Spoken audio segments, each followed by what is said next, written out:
Today I'm going to speak a bit about a few shots that I play regularly.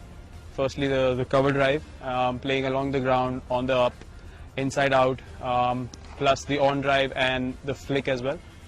These are the shots that I really like to play, so I just want to speak a bit about that. Firstly, the cover drive, I think the most important thing is to have a good balance when you're driving the ball. The weight should be somewhere around the 3/4 area of your foot, which is called the balls of your feet, and somewhere around here, just the base of your toe, the big toe, just that bone, that's where you balance the foot normally. And you need to have a good strong base when you're cover driving the ball. Obviously you need to have foot movement, plus your head position is very important as well. You can't be behind. If I show you from the side, you can't play the cover drive like that, or you can't play it like that.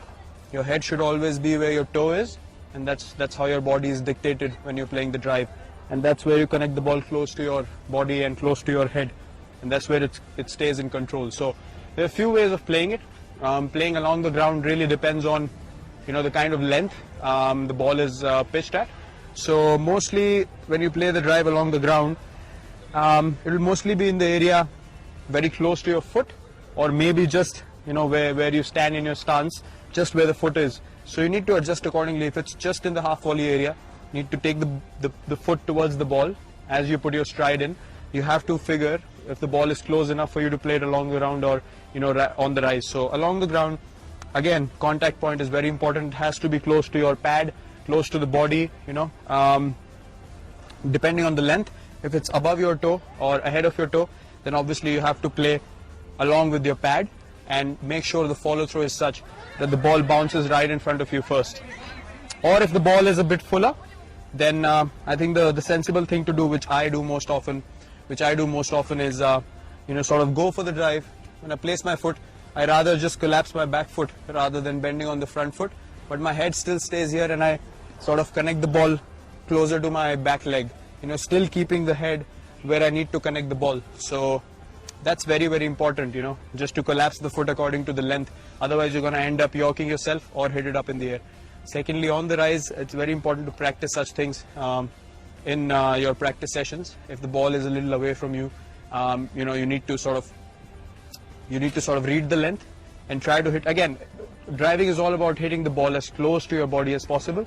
So when you're driving on the up, you need to make sure that you're connecting the ball in a way that you can see the ball bounce in front of you, before heading out in the outfield. It should be, just around 2 feet in front of you, the ball should have bounced. That's when you know that you've actually connected the ball really well and you are in control of the drive you've played. If it goes up in the air, then more often than not, it's just, a risky shot that came off. It's never in that much control. So I think those are the most important things when it comes to driving the ball. Keeping your head position right, just above your toe, not too forward, not behind, and your feet always have to be balanced.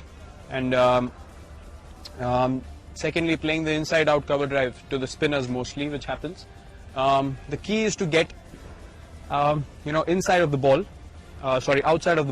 and not cramp yourself. So you need to give yourself a bit more room when you're playing the inside out drive, and you actually need to read the length of the ball and the line of the ball when it comes out of the bowler's hand. So the decision making in that is pretty quick, and you need to give yourself enough room for the bat from here to go there and then come with the follow through, hitting past the inside out drives.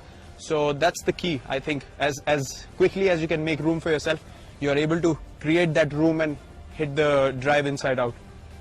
Speaking about the on drive and the flick, again, the head position is very important. A lot of people make the mistake of opening their front toe when wanting to flick or on drive the ball. I think the key is to still have a good batting position, again, good balance, and your toe should always be pointing towards mid-off. Never open up too much, because that just makes your body open up too much and you're never in control. So this way, your body is always side on, which is the way to play cricket. And again, to connect the ball in an on drive or a flick, it's very important the head stays ahead of your pad a little bit. In this case, you can't be behind, you can't be just there. You have to stay slightly ahead so you can connect the ball and not let it hit your pad. So I think these are the most important things when you're playing these shots. Your head position, the balance of your feet, and your hip position. It shouldn't open or move too much. balance is the key as far as batting is concerned, and that's something I focus on as well. So If you want to try these shots, if you want to master these shots, work on your balance, work on your head position. Your batting is all about where your head takes your body. So when the head moves rightly and in balance, your body is going to be, going in sync with it, and you feel more balanced when you bat out there in the middle. So good luck.